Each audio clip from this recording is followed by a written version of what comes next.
اعوذ باللہ من الشیطان الرجیم بسم اللہ الرحمن الرحیم السلام علیکم ورحمۃ اللہ وبرکاتہ۔ شہ نشین بتشریف فرما حضرت مولانا مفتی قاسم صدیقی تسخیر صاحب، حضرت مولانا ڈاکٹر شبیر احمد یعقوبی صاحب، حضرت مولانا مفتی انوار احمد صاحب، حضرت مولانا ڈاکٹر احسن بیل محمد الحمومی صاحب، جناب عبد المنان صاحب، جناب عبد الصمد قادری صاحب، میں سب سے پہلے حیدرآباد ہیومینٹی فاؤنڈیشن کے تمام ذمہ داروں کو ان کا شکریہ بھی ادا کرتا ہوں اور مبارکباد بھی دیتا ہوں کہ ایک حساس مسئلے کے اوپر انہوں نے آج کے اس اجلاس کو منعقد کیا، اور ہمارے شہر حیدرآباد میں جو پچھلے چند مہینوں سے قتل کے جو واقعات پیش آ رہے ہیں، اس سلسلے میں عوام میں ایک اس تعلق سے بیداری پیدا کرنے کے لیے، اس اعتبار سے کہ ہم تمام مل کر یہ جو معصوم لوگوں کا قتل ہو رہا ہے اس کی نہ صرف ہم مذمت کریں بلکہ ان تمام ہم اپنے اختیارات کو، اپنی عزت کو جو اللہ نے ہم کو دی ہے، جو طاقت دی ہے، اس کو استعمال کریں تاکہ مستقبل میں اس طرح کے ناپاک واقعات اس شہر میں دوبارہ نہ ہوں۔ آپ تمام نے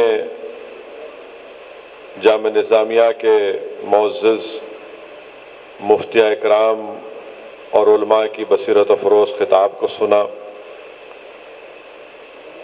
میں صرف اتنا ہی آپ سے یہ کہنا چاہوں گا کہ اللہ سبحانہ و تعالیٰ قرآن کریم میں ارشاد فرماتے ہیں، جس آیات کا ترجمہ مفسرین اکرام نے کیا کہ اے ایمان والو، اسلام میں پوری طرح داخل ہو جاؤ، شیطان کے نقش قدم پر مت چلو، بے شک وہ تمہارا کھلا دشمن ہے۔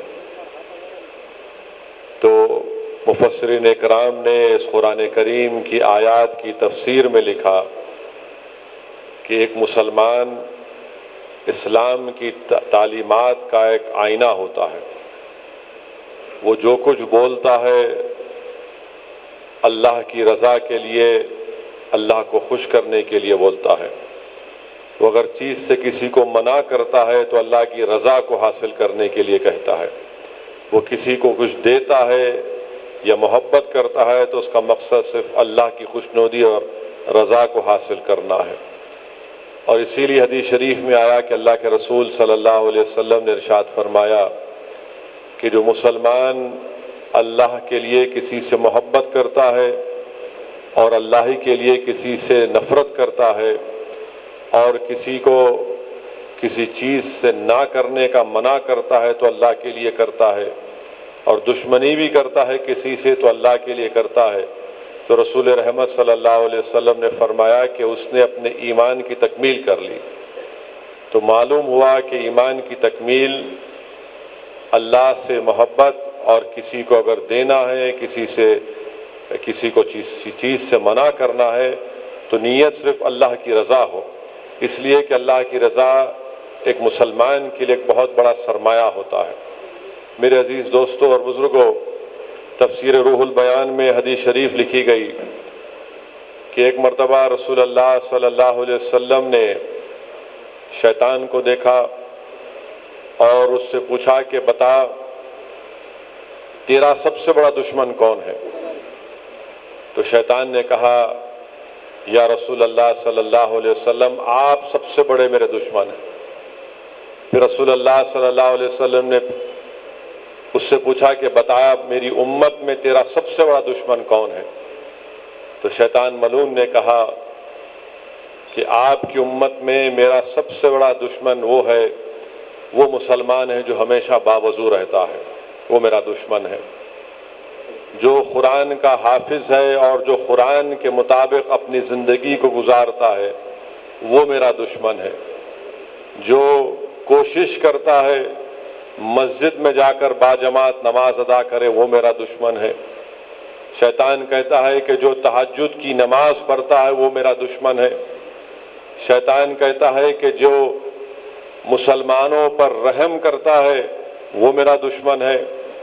وہ مسلمان جس کے اخلاق بڑے اچھے ہیں وہ میرا دشمن ہے۔ وہ مسلمان جو بیواؤں پر رحم کرتا ہے وہ میرا دشمن ہے۔ وہ مسلمان تاجر جو تجارت بڑی صفائی کے ساتھ اور پاکیزگی سے کرتا ہے وہ میرا دشمن ہے۔ ایسا 13-14 چیزیں شیطان نے کہا کہ یہ میرے دشمن ہیں۔ پھر رسول اللہ صلی اللہ علیہ وسلم نے اس سے پوچھا بتا میری امت میں تیرا دوست کون ہے؟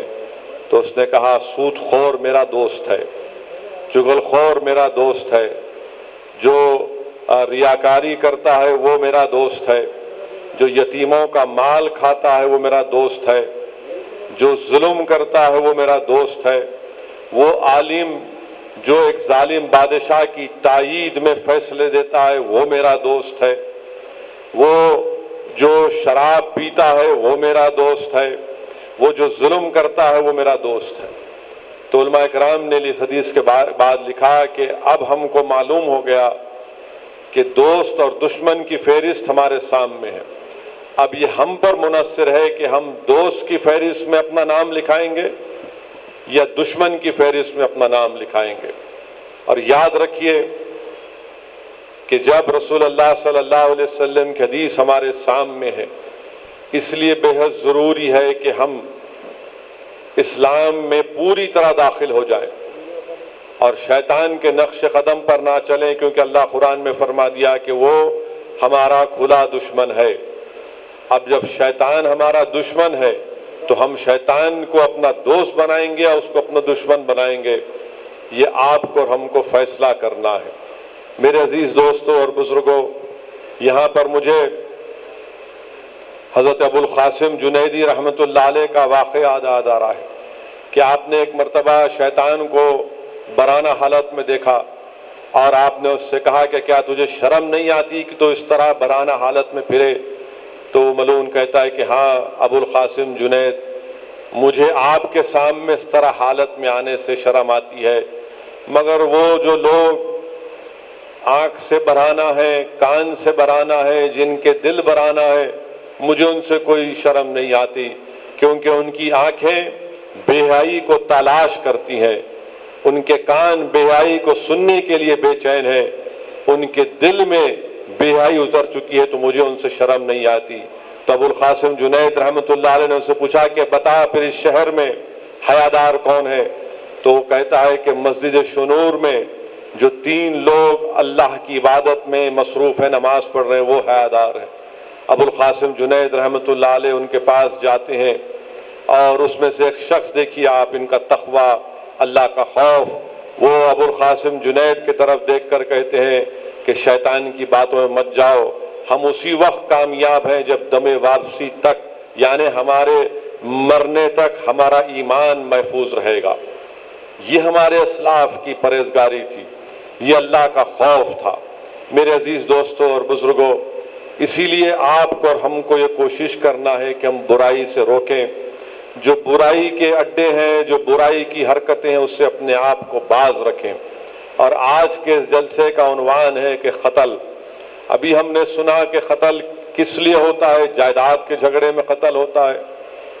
قتل اس لیے ہوتا ہے کہ کوئی شراب کے نشے میں دھت ہوتا ہے یا ڈرگز لے کر، یا پھر کوئی حشیش یا گانجا جو بھی ہوتا ہے لے کر اس نشے کی حالت میں وہ کسی کا قتل کر دیتا ہے، یا پھر جو عام قتل کی وجہ ہے کہ ایک شخص کسی ایک خاتون کے عشق میں مبتلا ہو جاتا ہے، زنا کرتا ہے، بلکہ عشق بھی کہنا غلط، زنا کرتا ہے، یا پھر وہ خاتون کسی اور غیر مرد سے زنا کرتی ہے تو قتل کا باعث بنتا ہے۔ ابھی ہم نے آپ نے سنا کہ ٹپا چبوترا پولیس اسٹیشن کے لمٹ میں اولاد نے اپنے ایک ضعیف باپ کو راڈ سے مار کر ان کا قتل کر دیا، راڈ سے مار کر ان کا قتل کر دیا۔ آپ اور ہم نے سنا کہ مہدی پٹنم سے آگے ایک ہماری بہن جو وکیل ہے، ان کے سگے بھائیوں نے اپنی بہن کا قتل کر دیا جائیداد کے جھگڑے کے اوپر۔ یہی مصری گنج میں کالا پتھر پولیس اسٹیشن کے لمٹس میں دو نوجوان بلکہ ان کے باپ بھی مل کر کسی کے گھر پر جا کر حملہ کرتے ہیں، وہ اس لیے کہ وہ بچی نے انکار کر دیا کہ میں تم سے بات نہیں کروں گی، حیادار تھی۔ تو اس لڑکے کو، اس کی انا کو، بلکہ اس کی شیطانیت کو ٹھیس پہنچی۔ وہ جب گھر میں جاتا ہے تو بچی کا بھائی روکتا ہے تو اس کو قتل کر دیتے ہیں۔ اس کے معصوم تین بچے چھوٹے یتیم ہو گئے۔ ایسے کئی واقعات۔ کشن باغ کے پاس ایک بھائیوں نے مل کر روکا اس لڑکے کو کہ تمہاری بہن کو نہیں چھیڑنا، تو یہ شخص اپنی بہادری کو اپنا ظلم کرتا ہے اور چاقو مارتا ہے دو لوگوں کو۔ تو میرے عزیز دوستوں اور بزرگوں، یاد رکھیے اللہ سبحانہ و تعالیٰ قرآن کریم میں، بلکہ علماء کی موجودگی میں گستاخی کر رہا ہوں، سورہ نساء کی آیات مجھے یاد آ رہی کہ اللہ سبحانہ و تعالیٰ فرماتے ہیں کہ جو کسی انسان کا قتل کرتا ہے وہ جہنم میں رہے گا، اللہ اس پر لعنت بھیجتا ہے، اللہ اس پر بہت بڑا عذاب اس پر نازل کرتا ہے۔ اور قیامت کے دن سب سے پہلے اگر کسی کا حساب کتاب ہوگا تو ناحق قتل کرنے کا ہوگا۔ قیامت کے دن اگر حساب کتاب تو سب کو گزرنا ہے، ان لوگوں کا ہوگا جو ناحق کسی کا قتل کرتے ہیں۔ اور حدیث شریف میں آیا، بلکہ بخاری شریف کی حدیث ہے کہ جو ایک آدھے کلمے کے برابر کسی اور شخص کا ساتھ دیتا ہے قتل کرنے کے لیے، تو اللہ کے رسول صلی اللہ علیہ وسلم نے فرمایا کہ وہ حشر کے میدان میں ایسا آئے گا کہ اس کی پیشانی پر لکھا ہوگا کہ میں اللہ کی رحمت سے مایوس ہوں۔ تو یاد رکھیے۔ اور حدیث شریف میں یہ بھی آیا کہ جس کو یہ لوگ قتل کرتے ہیں وہ اسی حالت میں اللہ کے عرش کے سامنے آ کر کہے گا کہ یا اللہ اب تو مجھ سے انصاف کر، اب تو مجھ سے انصاف کر۔ یاد رکھو یہ دنیا فانی ہے، یہاں بڑے بڑے لوگ آئے چلے گئے اور آتے رہیں گے اور جاتے رہیں گے، مگر ہمارا تو ایمان یہ ہے کہ ہم جب مریں گے تو دوبارہ اٹھائے جائیں گے۔ نیکی اور بدی کا حساب گناہوں کا اللہ کرے گا۔ تو جو لوگ یہ قتل جیسی گناہ کبیرہ ہے، علماء بتائیں گے آپ کو قتل دین اسلام میں گناہ کبیرہ ہے، بلکہ حدیث شریف میں آیا کہ شرک کے بعد سب سے بڑا گناہ اگر کوئی تو قتل ہے۔ شرک کے بعد سب سے بڑا گناہ اگر ہے تو قتل ہے۔ آپ اندازہ لگائیے کہ ایک ضعیف باپ کو راڈ سے مارنا ایک حقیر جائیداد کے لیے، اور اگر اس شخص کو معلوم ہوتا جس نے اپنے باپ کو، اولاد کو معلوم ہوتا کہ اس نے اپنے باپ کا قتل کیا، تو قرآن کریم میں بنی اسرائیل میں اللہ فرما رہا ہے کہ میری عبادت کرو، ماں باپ کا خیال رکھو۔ اللہ قرآن میں فرما رہا ہے کہ جب ضعیف ہو جاتے ہیں تو ان کو اف تک مت کہو۔ اللہ سکھا رہا ہے کہ جب وہ ضعیف ہو جاتے ہیں تو دعا کرو تو مجھ سے کہ اللہ ان پر رحم فرما جس طرح مجھ پر رحم فرماتے تھے۔ اللہ یہ فرما رہا ہے کہ تم میری اطاعت کرو اور اپنے ماں باپ کی بھی اطاعت کرو، خیال رکھو ان کا۔ ابن عباس رضی اللہ تعالیٰ عنہ فرماتے ہیں کہ قرآن کریم میں سے 3 چیزوں کا ذکر کرتے ہیں کہ اگر ایک کریں گے اور دوسرا نہیں کریں گے تو عبادت قبول نہیں ہوتی۔ وہ کیا ہے؟ کہ نماز بھی پڑھو، اللہ کہتا ہے نماز پڑھو اور زکوٰۃ ادا کرو۔ اگر آپ نماز پڑھیں گے، زکوٰۃ ادا نہیں کریں گے تو آپ کی عبادت قبول نہیں ہوتی۔ اللہ کے رسول صلی اللہ علیہ وسلم کے تعلق سے اللہ فرما رہا ہے کہ رسول کی اطاعت کرو، اللہ کی اطاعت کرو، اگر ایک کی کریں گے دوسرے کی نہیں کریں گے، عبادت غیب۔ اگر آپ اللہ کی عبادت کریں گے اور ماں باپ کی اطاعت نہیں کریں گے تو عبادت قبول نہیں۔ آپ اندازہ لگائیے کہ اللہ قرآن میں بول رہا ہے کہ اف تک مت کہو، اف تک مت کہو، مگر یہ ناخلق اولاد ایسی ہے کہ ایک حقیر جائیداد کے لیے اپنے باپ کا قتل کر دیے۔ تو ان لوگوں کے دلوں میں نہ اللہ کا خوف ہے، نہ ان کو قرآن کی تعلیمات سے باخبر ہے، نہ ان کے دلوں میں انسانیت ہے، ان کے دلوں میں کوئی انسانیت ہے۔ آپ اندازہ لگائیے کہ اس باپ نے ان اپنی اولاد کے لیے جب وہ پیدا ہوئے ہوں گے کتنی تکالیف اس نے نہیں اٹھائیں گے ان کو پالنے کے لیے، ان کو پڑھانے کے لیے، ان کو کپڑا پہنانے کے لیے، ان کو کھانا کھلانے کے لیے، کیا کیا اس نے تکالیف نہیں جھیلی ہوں گی، مگر ایک جائیداد کے لیے آپ راڈ اٹھا کر اپنے باپ کو مار دیے۔ اب کیا جواب دیں گے؟ مرنا تو ہے ایک دن، سب کو مرنا ہے۔ اور پھر دوسری چیز میرے عزیز دوستوں اور بزرگوں، یہ جو اللہ قرآن میں فرما رہا ہے کہ زنا کے قریب مت جاؤ، زنا کے قریب مت جاؤ۔ آپ سوچئے کہ یعنی گناہ ہے، گناہ اس کے قریب مت جاؤ، اللہ فرمائے گناہ اس زنا کے قریب مت جاؤ۔ یعنی جہنم کے بھی دروازے سب سے بدبودار دروازہ اگر حدیث شریف میں آیا تو ان لوگوں کے لیے جو زنا کرتے ہیں اور بغیر توبہ کرے مر جاتے ہیں، تو زنا یعنی جہنم کا سب سے بدبودار دروازہ، یعنی کوئی فکر نہیں ہے، کسی چیز کی فکر نہیں ہے، ڈر ہی نہیں ہے۔ اور پھر حد تو یہ ہے کہ اگر گھر میں جہیز کی لعنت، گھر میں بہو پر ظلم، بہن کی شادی نہیں ہو رہی ہے جہیز کی لعنت کی وجہ سے، اور باہر نکل کے دیکھتے ہیں کہ ہاں ہماری برقعے میں بچی ہے، کیسا اس کے ساتھ جا رہی، یہ عجیب مزاج ہے، گھر کی فکر نہیں ہے۔ اللہ کے رسول صلی اللہ علیہ وسلم نے کیا فرمایا کہ تم میں سب سے بہترین وہ شخص ہے جو اپنے گھر والوں سے اچھا ہے۔ گھر کی فکر کرو، کبھی گھر کی تو فکر کرو، گھر میں اچھے ہو جاؤ، اپنی بیوی سے، اپنی ماں سے، اپنے بھائی سے، اپنے بہن سے۔ رسول اللہ صلی اللہ علیہ وسلم میں حدیث ہے، علماء موجود ہے، پوچھئے تم میں سب سے بہترین وہ ہے جو اپنے گھر والوں سے اچھا ہے۔ اور پھر اگر گھر میں آگ لگی تو آگ کو بجھا سکتے، مگر سب سے بڑی آگ غصہ ہے، یاد رکھو آپ، ایک غصے کی وجہ سے گھر جل جاتا ہے، گھر برباد ہو جاتا ہے، اس کو کون بجھائے گا؟ اللہ کے رسول صلی اللہ علیہ وسلم کا ارشاد۔ بلکہ یہاں پر امام غزالی رحمت اللہ علیہ کی کتاب کیمیاء سعادت کا واقعہ یاد آ رہا ہے کہ امام غزالی لکھتے ہیں کہ حضرت ایک شخص تھے، بزرگ تھے، حضرت سلیمان بن بشر، جو حج کو جا رہے تھے، تو راستے میں کسی جگہ پر رکنا، اس زمانے میں لوگ پیدل اونٹ سے جاتے تھے، تو راستے میں آرام فرمائے، اپنے ساتھی کو کہا کہ جاؤ تھوڑا کھانے کا انتظام کرو۔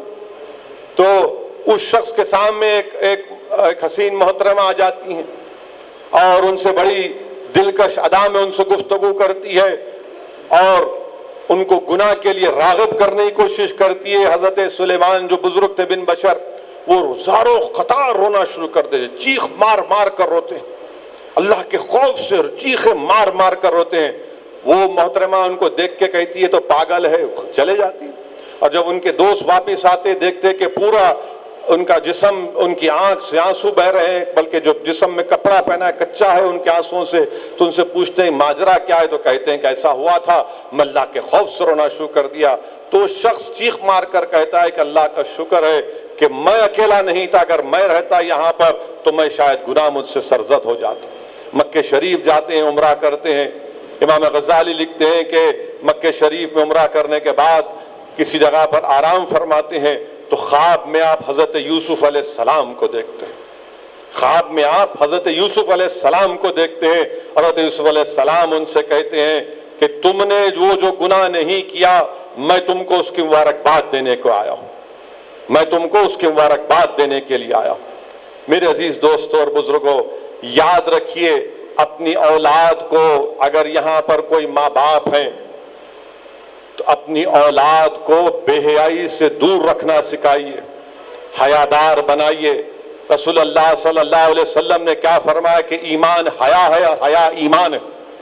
اگر آپ اپنی اولاد کو حیادار نہیں بنائیں گے تو خون کے آنسو آپ روئیں گے، یاد رکھیے۔ اگر آپ اپنے بچوں کو بچپنے سے حیادار اور حیا کی تعلیم نہیں دلائیں گے، علماء کی صحبت میں آپ نہیں بیٹھیں گے، اپنی اولاد کو نہیں بٹھائیں گے، تو پھر یہ جب بڑے ہوں گے آپ کو خون کے آنسو آپ کو رلائیں گے۔ بلکہ بخاری شریف کی حدیث ہے کہ بخاری شریف کی حدیث میں آیا کہ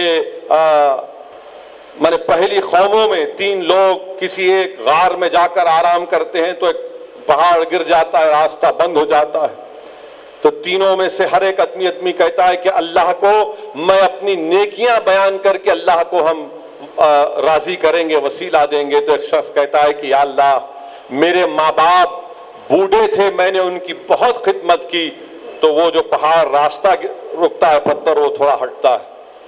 دوسرا کہتا ہے کہ یا اللہ میں نے امانت میں خیانت نہیں کی، میں نے یتیموں کی امانت میں خیانت نہیں کی، تو اور تھوڑا پتھر ہٹتا ہے۔ اور تیسرا شخص کہتا ہے کہ یا اللہ میں زنا کرنا چاہتا تھا، تیرا خوف مجھ پر غالب آ گیا، میں نے نہیں کیا، تو پورا پتھر ہٹ جاتا ہے۔ آج مسلمانوں کی راہوں میں پتھر ہیں، پہاڑ ہیں، اگر آپ ان پتھر اور پہاڑوں کو ہٹانا چاہتے ہیں تو آپ کو اپنی ماں باپ کی خدمت کرنا ہے، امانت میں خیانت نہیں کرنا، اور زنا سے دور رہنا، زنا سے دور رہنا۔ اور تیسرا سبب بنتا ہے قتل کا شراب، ڈرگز، کہ شراب پیے بیٹھ کر اس کے بعد جھگڑا کرے اور ان کو مار دیے۔ اچھا پھر میرے سے آ کر کسی نے پوچھا کہ نہیں صاحب وہ آپ اس کی بھی تائید نہیں کر رہے، انہیں مر گیا۔ میں نے کہا دیوانے اس کے ہاتھ میں بھی تو ہتھیار تھا، اگر وہ اس کو نہیں مارتا تو انہیں اس کو مارتا تھا۔ سیلف ڈیفنس کی بات الگ ہے، مگر جو لوگ جیسا ابھی آپ نے سنا، آپ نے بھی یہاں پر سنا، جو عالم دین امریکہ میں مقیم ہے، جو حیدرآباد آئے، مولانا مفتی قاسم صدیقی صاحب کے جذبے کا بدلہ۔ حدیث ہے سرکار دو عالم صلی اللہ علیہ وسلم، بخاری شریف کی حدیث ہے، رسول اللہ صلی اللہ علیہ وسلم نے فرمایا کہ دو مسلمان اگر ایک دوسرے پر تلوار اٹھاتے ہیں اور ایک مر جاتا ہے اور ایک بچ جاتا ہے، تو رسول اللہ صلی اللہ علیہ وسلم نے فرمایا کہ دونوں جہنمی ہیں۔ تو صحابہ نے پوچھا رسول اللہ صلی اللہ علیہ وسلم یہ بات تو صحیح ہے کہ جس نے مارا وہ جہنمی ہے، پھر یہ کیسا؟ بولتے وہ بھی تو اس کو مارنا چاہتا تھا، وہ بھی تو اس کو مارنے کے لیے نکلا تھا۔ میرے عزیز دوستوں اور بزرگوں، یہ چیزوں پر آپ کو اور ہم کو اس پر نوٹ کرنا ہے۔ اور شراب کو تو مانے گناہوں کی جڑ ام الخبائث سرکار دو عالم صلی اللہ علیہ وسلم نے فرمایا۔ قرآن میں اللہ فرمایا کہ قرآن اور جوا تم کو اللہ کی عبادت سے دور کر دیتی ہے۔ حشر کے میدان میں جو شرابی توبہ کے بغیر مرا تو اس کی زبان باہر رہے گی، بدبو آئے گی اس کے پاس سے، لوگ بولیں گے شرابی تھا۔ میرے عزیز دوستو، یہ ڈرگز کا بڑا استعمال ہو رہا ہے، گانجے کا استعمال ہو رہا ہے۔ اب ہم کو ان برائیوں کا خاتمہ ہم کو کرنا ہے اپنے گھر سے۔ گھر کا ماحول ماشاءاللہ کیسے آپ خود دیکھ لیجئے۔ میں ہمارے آج سے 1-2 دن پہلے ایک صاحب سے یہی بات کر رہے تھے اپنے بچے کے بارے میں۔ میں ان سے پوچھا کہ آپ کے بچے کی عمر کیا؟ بولے 21 سال کا ہے، اس طرح کی حرکتیں کر رہا ہے۔ میں نے کہا بولتے کیوں نہیں اس کو، سمجھاتے کیوں نہیں آپ؟ انہوں کیا بولے مجھے یہ بتائے کہ ارے صاحب اگر میں زیادہ اس پہ دباؤ ڈالوں گا تو گھر چھوڑ کے بھاگ جاتا ہوں۔ میں بولا کیسا بھاگتا گھر چھوڑ کے بھائی؟ نہیں صاحب زیادہ میں بولا تو بھاگ جاتا گھر چھوڑ کے۔ ہمیں ماں باپ بچے اولاد سے ڈر رہے ہیں، اولاد ڈرنا ماں باپ سے۔ مانے ہم اپنے والد کے سامنے، مرحوم کے سامنے ہماری روح قبض ہو جاتی تھی۔ زیادہ میں نے زندگی میں اس زمانے میں جو بھی مزاج تھا، جو لوگ ہماری عمر کے ہیں وہ تو اپنے والد کے سامنے نظر جھکا کر بیٹھتے تھے، نظر جھکا کر جو بھی شکایت غصہ کرنا تھا وہ اماں کے پاس جا کر کرتے تھے۔ مگر آج والد یہ کہہ رہا ہے زیادہ دباؤ ڈالیں گا تو گھر چھوڑ کے بھاگ جاتا ہوں۔ بھاگنا تو اس کو، پھر غلطی آپ کی ہے، آپ نے بچپنے سے اس کی تربیت نہیں کی۔ صحیح کہا آپ نے ابھی یہاں پر ایسا رحمی صاحب نے کہ ایک زمانہ تھا کہ صبح بچے مسجد کو یا مول صاحب کے پاس جا کر ان کو اخلاقیات کی تعلیم دی جاتی تھی۔ ایک وقت تھا کہ گھر میں ماں باپ بیٹھ کر اپنی اولاد کو نیکی اور برائی کے بارے میں بتاتے تھے، بحث ہوتی تھی اس کے اوپر، قرآن کی تعلیمات کے اوپر باتیں ہوتی تھی، حدیث کے بارے میں بات ہوتی۔ اب کچھ نہیں ہے، اب ماحول گھر میں کیا ہے؟ باپ کے ہاتھ میں سیل فون ہے، انہوں فیس بک پر، اماں ٹی وی میں ہے، بچے ویڈیو گیم میں ہیں۔ حقیقت ہے یہ، ہر گھر کا ماحول یہ ہے۔ جب سے یہ وائی فائی آیا، انہوں ایک طرف یعنی کھانا کھاتے وقت بھی سیل فون۔ ہم سمجھ سکتے ہم سیاستدان ہیں، سیل فون سامنے رہتا، کوئی فون کرے اٹھانا ضروری، مگر ماحول ایسا ہے کہ بس لگے ہوئے ہیں سیل فون میں۔ نہ باپ کو فکر اولاد کی، نہ اماں کو فکر، نہ بیٹوں کو اپنی فکر، نہ تو گھر کا ماحول کیا ہوگا پھر؟ مانے بجائے اپنے ماں باپ سے قریب رہنے کے وہ اپنے دوستوں کو اپنے ماں باپ کے برابر سمجھتا ہے، ان سے زیادہ محبت کرتا ہے۔ یہ حقیقت ہے آج کے معاشرے کی، اور اس کی ذمہ داری ہم پر عائد ہوتی ہے، اس کی ذمہ داری ہم پر عائد ہوتی ہے۔ آج پوری انسانیت ترس رہی ہے، مسلمانوں سے کہہ رہے کہ ہم کو رسول اللہ صلی اللہ علیہ وسلم کی تعلیمات سے ہماری پیاس کو بجھاؤ، اور ہمارے نوجوان کہاں ہیں بتائیے؟ یاد رکھیے، اگر ہمارے نوجوان میں اسی طرح کا یہ ارتداد، یہ تمام فتنے بڑھتے جائیں گے تو قوم گر جائے گی خدا نخواستہ۔ آپ قوم اور ملت کا مستقبل ہیں، اگر آپ ان برائیوں کے راستے پر چلے جائیں گے تو پھر کیا ہوگا بتائیے آپ؟ اگر ہم کو اپنی غربت کی شکایت بھی ہے مگر شراب خانے بھی آباد، پیسے نہیں ہیں مگر شباب کے پورے سینٹر پر ہم موجود، آٹو ہے بیچارہ کسی کو دیتا ہے کہ بھائی کما کے دے تو شراب پی کر آٹو پکڑ جاتا ہے، اور دوسرے دن دارالسلام کو آ کر خود نہیں آتا، دور کھڑے ہو کے اپنی بیوی کو جاتا جا کے تم بول کے آؤ۔ کیا ہے بتائیے آپ؟ کیا آپ شراب پئیں گے؟ نام آپ کا کیا ہے؟ عبد الرحمان آپ کا نام ہے، اور آپ شراب آٹو چلا رہے ہیں، شراب پکڑا جا رہا ہے آپ کا۔ آپ ظلم کر رہے ہیں، اپنے گھر میں بہو آئی جہیز لے کے نہیں آئی، پیٹتے ہیں اس کو، پھر آپ کو شکایت ہے کہ بھائی میری بچی کی شادی بھی نہیں ہو رہی۔ یاد رکھیے، یہ برائیوں کا خاتمہ، یہ گناہوں کا خاتمہ، یہ معاشرے سے یہ قتل و غارت گری کو اگر ہم کو اور آپ کو مل کر ختم کرنا ہے تو اس کا ایک ہی طریقہ ہے کہ دین سیکھیے، اسلام کو سمجھیے۔ اسلام صرف یہی نہیں ہے کہ جمعے کے دن چلے گئے ذرا عطر لگا کے، یہ نہیں ہے، دین سمجھیے، علماء کے صحبت میں بیٹھیے، علماء کے صحبت میں بیٹھیے، اپنے ماں باپ کی عزت کریے، اپنی ماں کی قدر کریے، اپنی بیوی کی عزت کریے، اپنی بیوی سے محبت سے پیش آئیے۔ کیوں مارتے بھائی بیوی کو اپنے آپ؟ کس نے اختیار دیا مارنے کو آپ کو؟ علماء ہے، پوچھیے آپ، میں بھی رک جاتا ہوں، آپ یہ علماء آپ کو بولیں گے کیا بیوی کا کام کھانا پکانا ہے؟ نہ بولیے آپ کیا بیوی کا کام کھانا پکانا ہے شریعت میں؟ پوچھو آپ ان سے، نہیں تم نہیں پکاؤ، ہم سنتے ہیں۔ آپ پوچھو میں جانے کے بعد، لو فتوا لو، آپ جا کے جامع نظامیہ سے فتوا لو کہ بیوی کا کام کھانا پکانا، پکانے کا ہے تو پکانے والی کو رکھ لینا میاں۔ رسول اللہ صلی اللہ علیہ وسلم خود اپنا کپڑا سیتے تھے، خود اپنا کام کرتے تھے رسول اللہ صلی اللہ علیہ وسلم، اشرف الانبیاء رحمت اللہ عالمین۔ اب انہوں کئی جھگڑے، کھانا اچھا نہیں پکا، ارے تیرا کام اس کا کام نہیں ہے بابا، تم پکاؤ، یار پکانے والی کو رکھو، یا جو پکائے الحمدللہ۔ نہیں میری اماں کی خدمت نہیں کری، ارے انہیں تمہاری بیوی ہے، نوکرانی ہے، اس پہ مارتے اس کو، پورا ماحول برباد، اور پوری شرمندگی ہم کو ہوتی ہے۔ اور پھر یہ میڈیا کو مل جاتا ہے انہوں ایسا کرے، جبکہ برائی سب میں ہے، یہ صرف مسلمانوں کے تک نہیں ہے، بلکہ ہم نے دیکھا پرانے شہر میں ایک شخص نے اپنے 2 سال کے بیٹے کا گلا کاٹ دیا، 2 سال کے بیٹے کا گلا کاٹ دیا۔ تو شراب، یہ تمام چیزوں کے ڈرگز سے اپنے آپ کو بچائیے، اپنے اولاد کو بچائیے، اور دین کو سمجھیے، اور ہمیشہ اس بات کا خوف اپنے دل میں پیدا کریے کہ اللہ دیکھ رہا ہے، ایک دن اس کا حساب کتاب دینا ہے۔ آج اگر کوئی طاقتور ہے تو کوئی یہ نہیں سمجھ سکتا کہ میں سب سے بڑا طاقتور تو اللہ ہے، سب کو حساب دینا ہے۔ آپ قتل کرتے جائیں گے، باپ ضعیف ہے راڈ لے کے مار دیے، بہن ہے جائیداد میں حصہ نہیں، بہن کو مار دیے۔ میں اس سے بات کرتا تھا، وہ میرے سے نہیں بات کر رہی، میں جا کے اس کے بھائیوں کو چاقو سے مارتا ہوں۔ قانون آپ اپنے ہاتھ میں نہیں لے سکتے، یاد رکھیے، علماء ہے، پوچھ لیجیے آپ قانون کو اپنے ہاتھ میں لے نہیں سکتے۔ آپ قانون کے ہاتھ، آپ کون ہوتے؟ قانون پولیس ہے، عدالت ہے، ورنہ تو انارکی ہو جائیں گی پوری ہر جگہ پر۔ اگر آپ خود بولیں گے میرا اختیار ہے، میں جو چاہے نہیں کر سکتے، آپ جو چاہے آپ کا اختیار نہیں ہے۔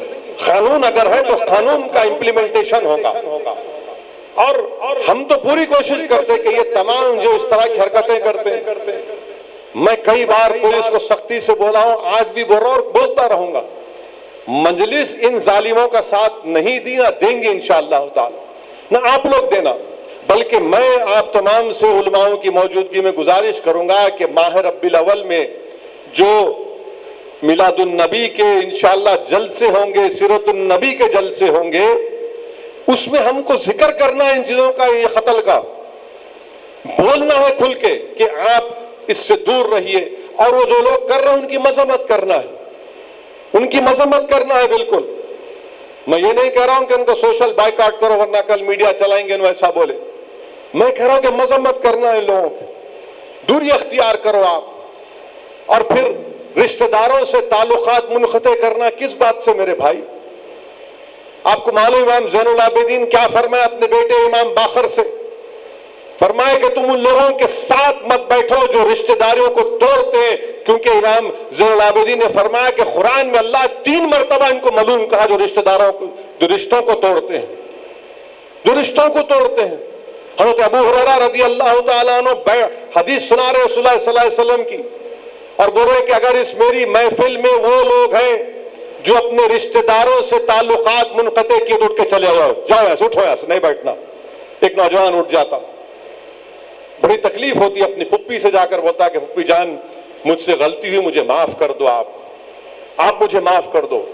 تو پھپھی بڑی خوش ہو جاتی، بولتی تم جا کر دوبارہ حضرت ابو ہریرہ سے پوچھو کہ انہوں نے یہ کیوں کہا۔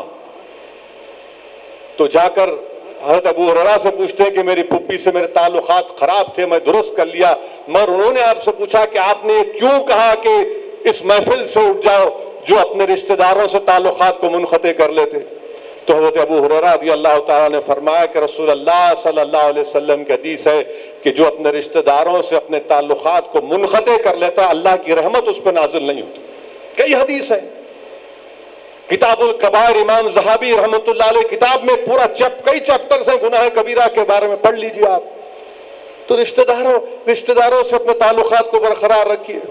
اگر کوئی دولت مند ہو گیا، اللہ نے دولت دی، تو خیال رکھو غریبوں کا، کچھ تو مدد کر سکتے، نہیں بھی کر سکتے تو کم سے کم ہمدردی سے آپ پیش آ سکتے۔ تو یہ قتل کے جو واقعات ہو رہے ہیں، اس کو ہم لوگ اپنے معاشرے میں یہ تمام چیزوں کی اصلاح کرنا ہے جو علماء کرام نے فرمایا۔ یقیناً محلے کے بڑے لوگوں کو اور معلوم ہوتا ہے کہ بھئی ان دونوں میں ٹینشن ہو رہا، دونوں کو بلاؤ، کان پکڑ کر بٹھا کر ان کو سمجھاؤ، نہیں سمجھ میں آئے 102 مرتبہ سمجھاؤ، نہیں سمجھ میں آئے تو جا کر پولیس کو بولیے کہ یہ دونوں کچھ کر سکتے، تو پولیس حرکت میں آتی، ہم کو بولیے آپ۔ مگر یہ کیا ہے، چاقو لے کے مار رہے ہیں، روڈ پہ مار رہے ہیں، یہ انسان ہے، یہ انسانیت ہے یہ؟ اور آپ کیا کر رہے ہیں، کون سی مثال پیش کر رہے ہیں آپ؟ یعنی ایک مسلمان جو ہے مدھیہ پردیش انڈور میں چڑیاں بیچتا ہے، چڑیا نہیں بیچا جا رہا ہے، اس کو مار کے جیل میں ڈال دیا گیا، تم یہاں قتل کر رہے 22 لوگوں کو CAA کے پروٹیسٹ میں گولی مار کر ہلاک کر دیا گیا، شہید کر دیا گیا اتر پردیش میں، یہاں تم گولی مار رہے اپنے باپ کو۔ بتائیے آپ کیا ہو رہا ہے دنیا میں، اور ہم جو ہے یہاں بیٹھے ہوئے ہیں۔ اس طرح کی بدتمیزی اور اس طرح کے غلاظت ہے، یہ شیطانیت ہے، یہ کھلی شیطانیت ہے، اس کی ہم تمام کو مذمت کرنی چاہیے، کھل کے مذمت کرنی چاہیے۔ ارے نہیں انہیں بہت ٹائگر ہے، انہیں بہت بڑا وہ ہے، وہ کوئی کہے کہ کوئی یہاں میرے کو بولے کوئی سٹک گینگ ہے، کئی کی سٹک گینگ، چڈوں میں سے مونڈے پلٹا دوں گا کوئی سٹک گینگ کی بات کریں گا تو انہیں وہ کرتا ہے کہ کہیں کون سے گینگا ہے رے تم لوگ، کہاں کے گینگا ہے تم لوگ؟ ارے بڑے بڑے ہم کرے کیا کرتے آپ، کچھ نہیں کر سکتے آپ۔ ان لوگوں کو جو غنڈہ قسم کے عناصر ہیں جو یہ ظلم کرتے ہیں، ان سے نفرت کرنی چاہیے، ان کی مذمت کرنی چاہیے، اور ہم آپ کے ساتھ تھے اور ٹھہریں گے ان کے خلاف انشاءاللہ تعالی۔ ہم کو ان لوگوں کی ووٹ کی ضرورت نہیں ہے، نہ ان کی تائید کی ضرورت ہے۔ میں دیکھ چکا ہوں اپنی سیاسی زندگی میں، بڑے ڈاکڑوں کو دیکھ چکا ہوں میں، سامنے آ کے بہت بڑے باتیں کرتے تھے، ہم سب کو دیکھ چکے ہیں اور دیکھیں گے انشاءاللہ زندگی باقی رہی تو۔ میں ایک بار آج سے 96-97 کی بات یاد ہے، مجھے یاد آ رہی کہ بولے رے صاحب انہیں بہت بڑا ہے، اس کا بہت بڑا اثر ہے۔ ارے ملا کون ہے بھائی، نہیں اتنے اس پہ اتنے کیسا کرا انہیں، بخیر ہم نہیں ملے، الیکشن کے بعد میں ملے، ارے نہیں ملے، ملا نہیں اس لیے نہیں ملا کہ میرے کو بولا گیا کہ آپ کے اوپر اتنے کیسا ہیں۔ بولے ہو صاحب ذرا اپنا اثر رہتا. میں بابو تم بھول گئے سب سے بڑا پہلوان میں ہوں یہاں کا, سب سے بڑا پہلوان میں ہوں یہاں کا. میں ہوشیار رہنا, اب دوبارہ حرکت نہیں کرنا. نہیں کرنا پڑے گا, یہ بتانا پڑے گا, خالی نعرے مارنے کا نہیں. ان سے نفرت کرنا آپ لوگ. اگر میں آپ کو بولوں گا بیت الخلاء میں جا کے ایک گھنٹہ بیٹھو تو آپ بولیں گے کیوں بیٹھوں, میں بدبو برداشت کروں. یہ بدبودار ہے, یہ ظلم بدبو ہے. یہ قتل کرنے والے, یہ جوا کھیلنے والے, ڈرگز کرنے والے, شراب پینے والے, ماں باپ کو مارنے والے بدبودار غلیظ انسان ہیں یہ لوگ. اللہ ان کو ہدایت دے, ہم کو بھی اللہ محفوظ رکھے. میرے والد کا انتقال ہو کر 13 سال ہو گئے, مگر اللہ بہتر جانتا ہے کہ کوئی دن نہیں جاتا کہ جب میں اپنے والد کو یاد نہیں کرتا ہوں. اور جن کے والد زندہ ہیں آپ ان کو مار رہے ہیں. بتائیے آپ کیا جواب دیں گے حشر کے میدان میں, جب وہ ضعیف باپ اس خون آلودہ جسم کے سامنے اللہ کے عرش کے سامنے کھڑے ہو کر بولیں گا اللہ انصاف کر دو. انصاف ہوگا, ضرور انصاف ہوگا. اللہ انصاف کرنے والا ہے, اللہ ہی انصاف کرنے والا ہے. اور کوئی لوگ یہ سمجھ رہے ہیں کہ ایسا کر, یاد رکھو تم جو یہ قتل کر رہے ہو, تم پہ حدیث میں آیا کہ تمہاری چہرے سے برکت اڑ جاتی, تمہاری روزی میں کمی آتی اور تمہاری موت جلدی ہوتی. یہ حدیث ہے. 6 چیزیں بتائی گئی رسول اللہ صلی اللہ علیہ وسلم کہ جو قاتل ہوتا ہے, جو شرابی ہوتا ہے, جو زانی ہوتا ہے, سب چیزیں ہیں. آپ دیکھو ان لوگوں کو, آپ کچھ مت بولو, چہرے دیکھو ان کے. میں نے چہروں سے ظاہر ہوتا ہے کہ گناہ گار ہے. اللہ معاف کرے, اس کے چہرے عجیب و غریب نظر آتے ہیں ان لوگوں کے. کوئی قسم کا ان میں سکون نہیں دکھتا ان کے چہروں پر. گناہ اتنا کرتے کہ سب چیز خراب ہو جاتی. تو میری آپ سے گزارش ہے کہ یہ ان چیزوں کی مذمت کرنا ہے, بلکہ آنے والے میلاد النبی کے جلسوں میں ہم کو کھل کر ان برائیوں کا ذکر کرنا ہے, مذمت کرنا ہے, اور عوام کو نفرت کرنا ہے. آپ کو نفرت کرنا چاہیے ان لوگوں سے, ان سے نفرت کرنی چاہیے. نفرت کرو ان لوگوں سے. ان کو آپ کو عزت مت دو, ان لوگوں کو جو اس طرح کی حرکت کرتے. اب پورا, اور کسی کو قانون توڑنے کا اختیار نہیں. ارے یہ کون سی بات ہے کہ اگر زنا کے قریب مت جاؤ, مگر اگر ایک مسلمان بچہ اور بچی گئے تو آپ کو کچھ نہیں بولتے. نہیں, اپنے بچے ہیں, کیا مطلب, گناہ ہے نا وہ بھی تو گناہ ہے. کیسے خاموش بیٹھیں گے اس کو آپ؟ مگر قانون آپ نہیں توڑ سکتے. آپ اپنے گھر کا ماحول صحیح کرو, اس کے ماں باپ کو جا کر خاموشی سے بات کر کے سمجھاؤ. آپ ایک محلے میں تماشا مت کریے, اس بچے اور بچی کو سمجھائیے کہ بھائی دین یہ ہے, دین کے تقاضے یہ ہے, دین یہ آپ سے مطالبہ کرتا ہے اور آپ کی اچھائی ہے, آپ کے لیے اچھا ہے یہ دین, دنیا میں آپ کو کامیابی ملے گی. تو میرے عزیز دوستوں اور بزرگوں, یہ چند ایک اہم اجلاس آج پر رکھا گیا. میں پھر سے آپ تمام کا شکریہ ادا کرتا ہوں, ہمارے معزز علماء کرام کا بھی شکریہ ادا کرتا ہوں, اور اس امید سے اپنی بات کو ختم کروں گا کہ ہم لوگ کم سے کم اپنے دل میں ان ظالموں سے نفرت پیدا کریں, ان سے ہم نفرت پیدا کریں گے. اور اگر ہم کو معلوم ہو رہا کہ محلے میں کسی 2 گروپ میں کوئی ٹینشن ہو رہا ہے, تو یہ صحیح کہا احسن ہمیں صاحب نے کہ ہم کو تو آگے بڑھ کر ذمہ داروں کو سمجھانے کی ضرورت ہے, اور سمجھانے کے بعد پولیس کو ایک نوٹس دینا کہ دیکھو یہ ٹینشن ہو رہا ہے, تو پولیس بھی حرکت میں آتی. ایک انسان ہے بھائی, کسی کی جان لینے کا اختیار آپ کو نہیں ہے, کسی کو اختیار نہیں ہے کسی کی جان لینے کا. آپ کو اختیار ہی نہیں ہے کہ آپ کسی کو چاقو ماریں, کسی کا خون بہائیں. یہ تو انارکی ہو جائیں گی پھر, اور اسی طرف ہم لوگ جا رہے ہیں. اور ہم میڈیا سے ہی بولیں گے کہ آپ لوگ بھی ذرا اچھی رپورٹنگ کرو, صحیح بتاؤ. مخالفت کرنا ہے کرو, میرے کو فرق نہیں پڑتا, 56 مخالفت کرے کچھ نہیں ہوا الحمدللہ, مگر جو سچائی ہے, جو صحیح ہے وہ بتاؤ. آپ نہیں, مجلس کی مخالفت میں آپ اتنا مت بہہ جاؤ کہ پھر آپ کی کریڈیبلٹی پر لوگ سوال اٹھائیں گے. تو آپ کی کریڈیبلٹی کو, انٹیگریٹی کو انٹیکٹ رکھیے. صحافی جو ہے صحافت کرنا, سیاست کرنا ہے تو ٹوپی اتار کے مقابلہ کرنا. ہم شروع سے بولتے ہیں آپ کو اگر مقابلہ کر رہے ہیں ہم ویلکم, ہم کو پیچھے, ہم کو ہندوستان کے کونے کونے میں جا کے مقابلہ کر رہے ہیں. یہاں ہمارے گھر میں نہیں کریں گے, کر سکتے اور کریں گے انشاءاللہ تعالی. خیر بہرحال وہ ایک الگ ٹاپک ہے. ایک چیز یاد آ گئی ذہن میں تو مناسب سمجھا کہ وہ اس بات کو بھی رکھ دوں, کیونکہ وہ بھی معاشرے کے لیے ضروری ہے. آزاد صحافت ضروری ہے، مگر آزاد صحافت فیکچول ہونا چاہیے، سچائی پر مبنی ہونی چاہیے۔ تو میرے عزیز دوستوں اور بزرگوں، میری آپ تمام سے گزارش ہے کہ دین کی طرف لوٹیے، دین سے وابستہ رہیے، اپنے گھر کے ماحول کو اچھا رکھیے، علماؤں کے پیروں کے پاس بیٹھ کر دین سیکھنا ہے۔ حضرت گوگل پہ آپ نہیں دیکھ سکتے، اسلام نہیں سیکھ سکتے گوگل پر آپ، کہ یوٹیوب پہ جا کے انہوں کیا بولے، وہ بھی نہیں ہے۔ آپ کو دین سیکھنا ہے، فنڈامنٹل دین کے کیا ہے اس کو سمجھنا ہے، اور ایک اچھے انسان کو بننا ہے۔ اور اسی وقت ہوگا جب آپ کے گھر کا ماحول اتنا اچھا ہو جائے گا کہ آپ کا گھر ایک جنت کا گوشہ بن جائے گا انشاءاللہ تعالی۔ وآخر الدعوانا الحمدللہ رب العالمین۔